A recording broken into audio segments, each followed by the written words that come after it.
आज मैं बहुत डर गई हूँ। आज मुझे बहुत डर लग रहा है। इतना डर लग रहा है कि शायद आज मैं रात को सो भी नहीं पाऊँगी। मुझे डर इसलिए लग रहा है क्योंकि मुझे राक्षस बोला गया है। मुझको बोला गया है कि मैं राक्षस हूँ क्योंकि मैं भाजपा समर्थक हूँ। नमस्कार, राम राम। मैं नंदिता जी मिश्रा, मेरे YouTube channel ins and outs with Nandita ji Mishra पर आप सभी का बहुत बहुत स्वागत करती हूँ। सारे देशभक्त और सारे हिंदू वो राक्षस हैं क्योंकि वो भाजपा समर्थक हैं। और ये कहा है कांग्रेस पार्टी के बहुत कदावर नेता, बहुत सीनियर नेता जिन्होंने आज तक कभी कोई इलेक्शन नहीं जीता, जो अनइलेक्टेड रहे हैं, सुरजेवाला जी। उन्होंने श्राप भी दिया है, उन्होंने देशभक्तों को श्राप भी दिया है और उन्होंने कहा है, हाँ मुझे नहीं समझ में आता कि कांग्रेस पार्टी को आखिर होता क्या जा रहा है।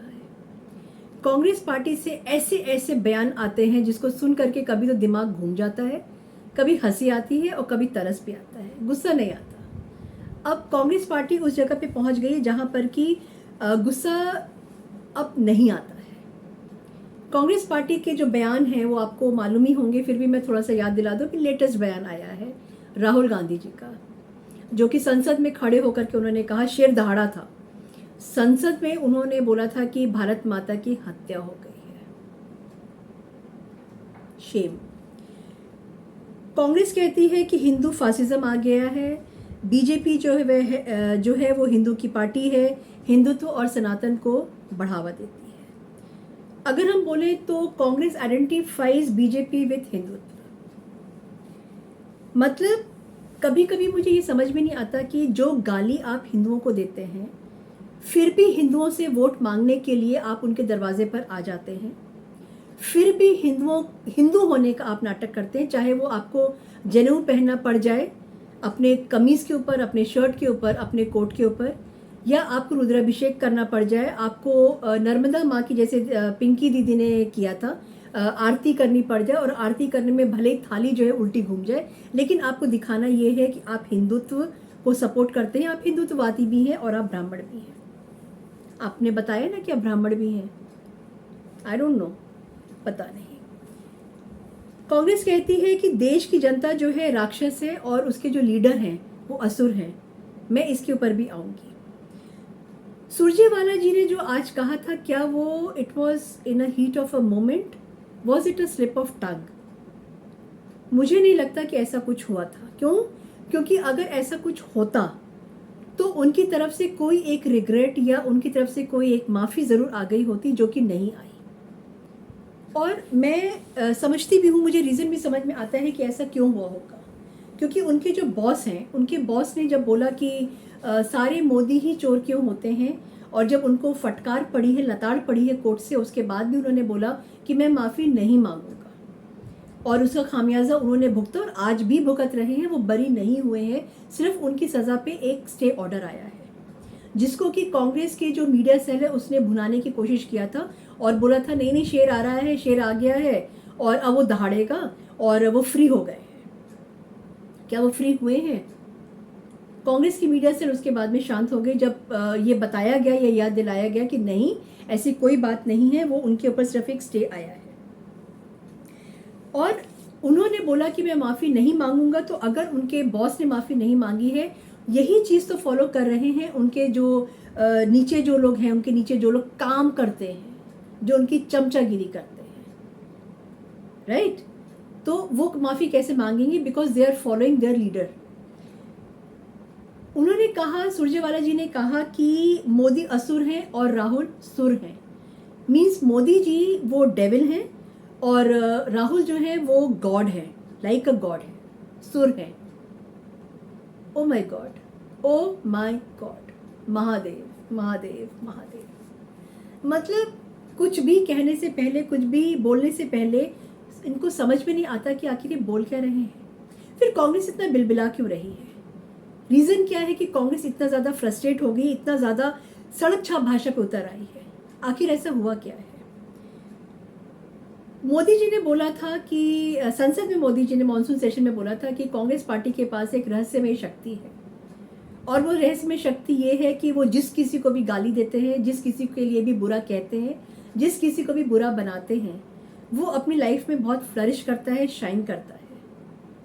और मोदी जी हमारे सबसे बड़े एग्जाम्पल हैं, जिसको कि पता नहीं क्यों कांग्रेस पार्टी जो है वो इग्नोर करती है या ओवरलुक करती है, या जानबूझकर उस चीज़ को एक्सेप्ट नहीं करना चाहती है कि हमारे मोदी जी क्या थे और आज वो क्या है, और उनके लिए क्या क्या क्या क्या नहीं बोला गया है। मुझे जो फ्रस्ट्रेशन की जड़ है वो समझ में आता है। कुछ चीज़ें हैं जो मेरे को मैंने एनालाइज किया था, जिसको मैंने सोचा था, तो मुझे लगा कि क्या वो मुंबई है, मुंबई में जो उठक पटक हो रही है इस समय, एनसीपी टूट गई है, शरद पवार जी की गुपचुप मीटिंग्स हो रही हैं जिनके बारे में अभी बहुत कुछ पता नहीं है, लेकिन बहुत जल्दी मुझे लगता है कि क्या हो रहा है, उनके दिमाग में क्या चल रहा है वो सामने आने वाला है। उद्धव ठाकरे जी की जो पार्टी थी वो छिन्न भिन्न हो गई है। क्या रीज़न ये है? यह रीज़न वो भी है जो कि आज वेस्ट बंगाल में ममता जी ने कर दिया। आज पूरे कैलकाटा में पोस्टर लग गए, next prime minister to be Mamata Banerjee. यहाँ जो है कांग्रेस पार्टी राहुल को खड़ा करने के लिए पैरों पे चलाने के लिए धक्के मार मार के सपोर्ट दे देकर थक गई है। और वहाँ पे ममता बनर्जी ने जो है वो ताल ठोक कर कह दिया है कि भाई मैं ही पीएम बनूंगी। तो राहुल गांधी कहाँ गए? क्या वो भी फ्रस्ट्रेशन है? यूपी में भी हालत कोई बहुत अच्छी नहीं है कांग्रेस की। यहाँ पे जयंत चौधरी जी शायद बीजेपी में आ जाएंगे। अखिलेश यादव और राहुल गांधी का अब मेरे ख्याल से 36 का आंकड़ा है, कुछ भी नहीं हो सकता है, कहीं पर भी कोई बात बनने वाली नहीं है। और हमारे योगी जी हैं, योगी जी के आगे मुझे नहीं लगता कि कुछ और भी है, कोई और भी है। तो ये भी फ्रस्ट्रेशन की एक वजह हो सकती है।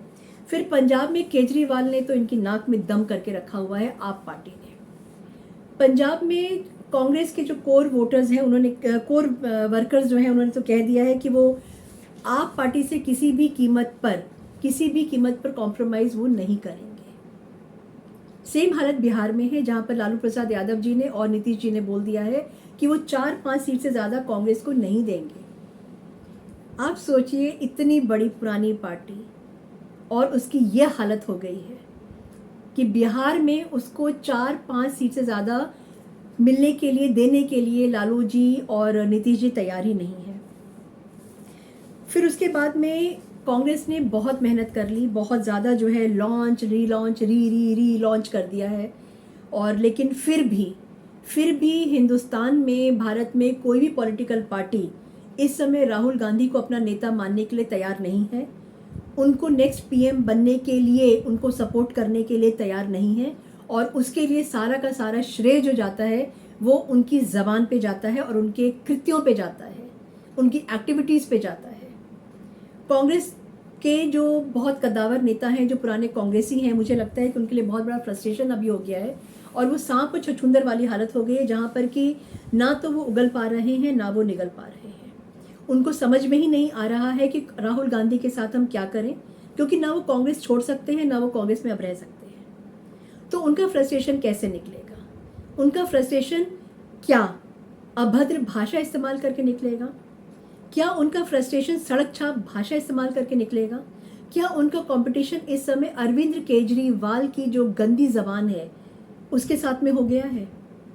राहुल गांधी भी हैं, वो बोलते रहते हैं। उसके बाद में उनके जो नेता हैं उन्होंने भी बहुत बड़ी बड़ी बातें बोली हैं, जैसे कि ओसामा बिन लादेन के लिए ओसामा बिन लादेन जी, जाकिर हुसैन उनके लिए शांति दूत है।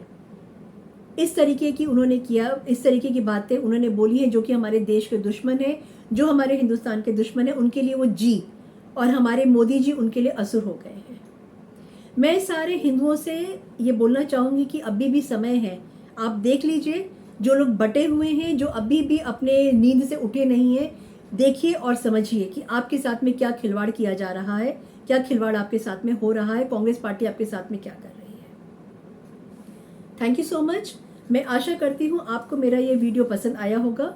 अगर पसंद आया है तो कमेंट सेक्शन में ज़रूर बताइएगा, और मेरे वीडियो को, मेरे चैनल को लाइक करिए, सब्सक्राइब करिए, शेयर करिए, और मुझे बताइएगा कि आप और क्या देखना चाहते हैं और किससे आप मिलना चाहते हैं, क्योंकि मैंने जैसे प्रॉमिस किया था कि मैं अपने चैनल पे गेस्ट को भी लेकर के आऊँगी। बेल आइकन ज़रूर दबा के रखिएगा नोटिफिकेशन के लिए, ताकि जब भी मेरा कोई भी वीडियो आता है तो उसको आप तुरंत देख लीजिए। Thank you so much. जय हिंद, जय भारत।